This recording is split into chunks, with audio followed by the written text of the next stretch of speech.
మంచు ఫ్యామిలీ గొడవలు ఇంకా చల్లారలేదా? అసలు చల్లారే ఛాన్స్ ఉందా అంటే లేదు. అసలు గొడవ పరిష్కారం అయ్యే అవకాశమే లేనట్టు తెలుస్తోంది. మంచు ఫ్యామిలీ సన్నిహితులు కూడా ఈ గొడవలు ఇప్పుడప్పుడే చల్లారేలా లేవని ఇండస్ట్రీలో మాట్లాడుకుంటున్నట్టుగా తెలుస్తోంది. ఏది ఏమైనా మంచు మనోజ్ చేసిన ఓ పనితో ఫ్యామిలీ గొడవలు మరోసారి యూటర్న్ తీసుకున్నాయి.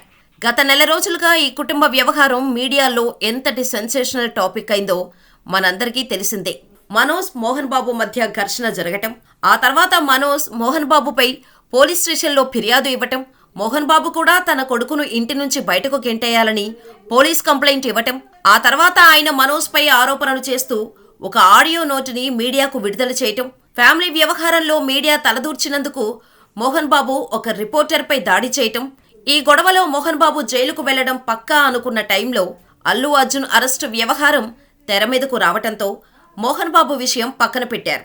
ఇలా మంచు ఫ్యామిలీ గొడవను ప్రజలు పూర్తిగా మర్చిపోతున్న సమయంలో మనోజ్ మళ్లీ తన అన్న విష్ణుపై కేసు వేసేందుకు పోలీస్ స్టేషన్ మెట్లెక్కి నా అన్న విష్ణు నుంచి తనకు తన భార్యకు ప్రాణహాని ఉందని 7 పేజీలతో కూడిన ఒక కంప్లైంట్ ఇవ్వడంతో పాటు మోహన్ బాబు విద్యా సంస్థలను మేనేజ్ చేస్తున్న వినయ్ మీద కూడా ఆయన కంప్లైంట్ ఇవ్వడంతో మళ్లీ మంచువారి ఇంట్లో మంటపై జనాలు ఆసక్తి పెంచుతున్నారు.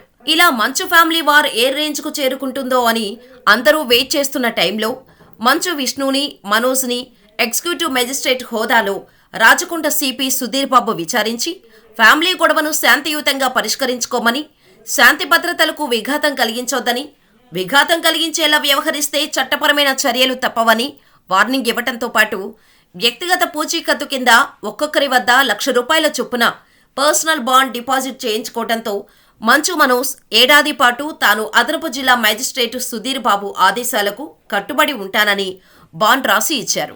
దీంతో మంచు మనోజ్ను పోలీసులు బైండోవర్ చేశారు. ఏడాది పాటు ఈ బైండోవర్ నిబంధనలను ఉల్లంఘిస్తే చట్టపరంగా కఠిన చర్యలు ఉంటాయని పోలీసులు అధికారులు స్పష్టం చేయడంతో మనోజ్ వెళ్లిపోయారు. ఇలా జరిగిన కొన్ని రోజులకు మనోజ్ ఒక ప్రకటన విడుదల చేశారు. మంచు విష్ణు తన ఇంటి వద్ద జనరేటర్లో పంచదార పోయించి విద్యుత్ సరఫరా నిలిపివేశారని మనోజ్ ప్రకటించారు. నేను సినిమా షూటింగ్లో ఉన్న టైంలో మా అమ్మ బర్త్డే కేక్ కట్ చేయించే నెపంతో వచ్చి జనరేటర్లలో పంచదార పోశాడు అంటూ పోలీస్ స్టేషన్లో సీసీటీవీ వీడియో ఆధారాలతో సహా కంప్లైంట్ ఇచ్చాడు.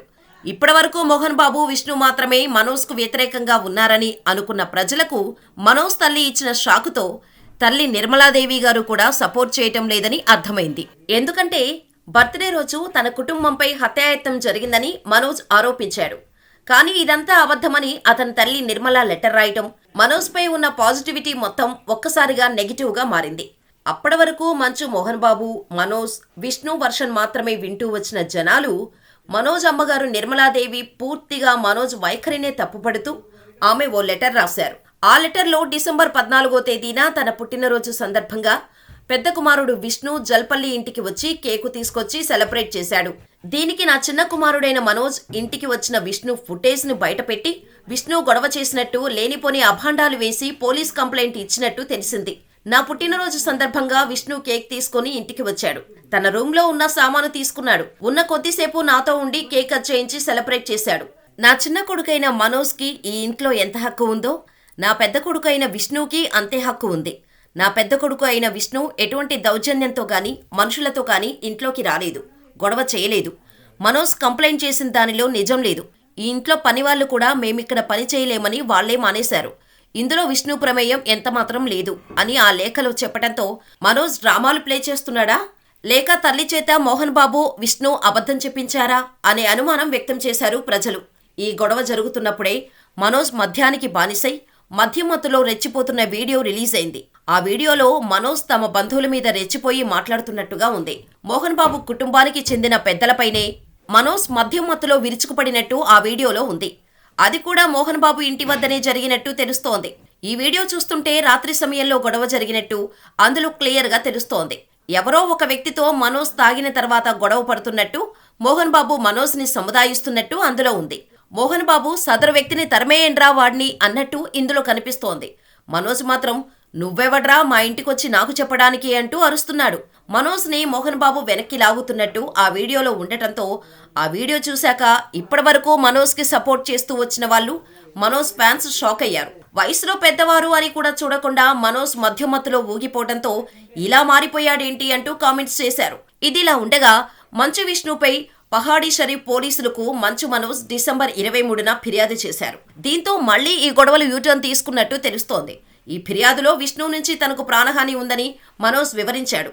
విష్ణుతో పాటు విష్ణు సహచరుడు వినయ్ పేరును సైతం ఫిర్యాదులో ప్రస్తావించారు. మంచు విష్ణు, వినయ్ మహేశ్వరి, విజయ్ రెడ్డి, కిరణ్, రాజ్ కొండూరు, శివ, వన్నూర్లపై చర్యలు తీసుకోవాలని, వీరి వల్ల తన భార్యా పిల్లలకు ప్రాణహాని ఉందని మనోజ్ ఫిర్యాదులో కోరాడు. మోహన్ బాబు యూనివర్సిటీలో జరుగుతున్న అక్రమాలు, మంచు విష్ణు, వినయ్ మహేశ్వరి ఆధీనంలో ఉన్న ట్రస్ట్ వెల్ఫేర్పై నేను నిలదీశానని చెప్పాడు. అప్పటి నుంచి తనను చంపేస్తామని తెలియని నెంబర్ల నుంచి ఫోన్లు వస్తున్నాయన్నారు. సెప్టెంబర్ 11న తాను వినయ్కి ఒక మెసేజ్ పంపినట్టు తన కంప్లైంట్లో తెలిపారు. ఇలా మంచు ఫ్యామిలీలో గొడవలు మరోసారి యూటర్న్ తీసుకున్నట్టు తెలుస్తోంది. దీంతో కొందరు మనోజ్ ఆస్తుల కోసం ఫ్యామిలీని రోడ్డుపై నిలబెట్టాడని, ఆస్తి కోసం తండ్రిని ఏడిపిస్తున్నాడని అంటుంటే, మనోజ్ సపోర్టర్స్ మాత్రం ఆస్తుల కోసం గొడవలు పడాల్సిన అవసరమైతే మనోజ్కి లేదు, ఎందుకంటే తన భార్య మౌనిక పేరు మీద చాలా ఆస్తులు ఉన్నాయని, మంచు ఫ్యామిలీలో గొడవలకు ఇంకేదో ఉందని కొందరు ప్రముఖులు తీవ్రమైన చర్చలు చేస్తున్నారు. మరి మంచు వారి కలహాలు ఎక్కడి వరకు వెళ్లి ఆగుతాయో అనేది చూడాలి.